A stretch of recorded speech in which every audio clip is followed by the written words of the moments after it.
राजनाथ के हालिया बयान पर उत्तर प्रदेश इमाम संगठन के अध्यक्ष मुफ्ती जुल्फिकार ने कहा है कि अगर बीजेपी चाहती है कि मुसलमान दिल से बीजेपी के साथ जुड़े तो पहले मुसलमानों की हक की बात करें।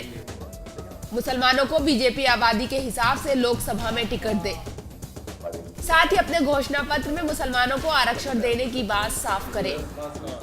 बीजेपी मुसलमानों को अपनाकर नहीं चलती।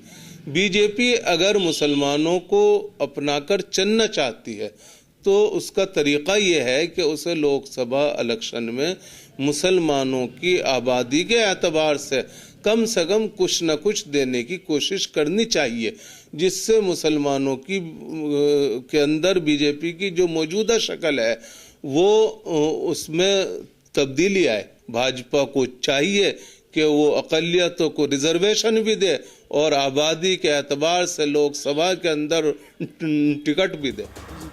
वहीं देवबंद के उलेमा और ऑल इंडिया मजलिस उलेमा के राष्ट्रीय महासचिव रहीमुद्दीन कासमी ने कहा है कि उन्हें बीजेपी राजनाथ से गुरेज नहीं, मोदी से गुरेज है। मोदी गुजरात के दंगों के दोषी है तो मोदी को माफी मांगनी चाहिए। राजनाथ के माफी मांगने से बात नहीं बनेगी क्योंकि पीएम पद के उम्मीदवार मोदी है।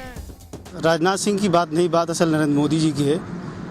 चूँकि बीजेपी ने, भारतीय जनता पार्टी ने जो है नरेंद्र मोदी को वज़ीर आज़म बनाने की जो है प्रमोशन दे रखा है और उनको बनाने का ऐलान कर रखा है। सबसे पहले गुजरात में जो कत्लेआम हुआ है मुसलमानों का, उस सिलसिले में नरेंद्र मोदी जो है चूँकि दोषी हैं और नरेंद्र मोदी ने आज तक माफ़ी नहीं मांगी है।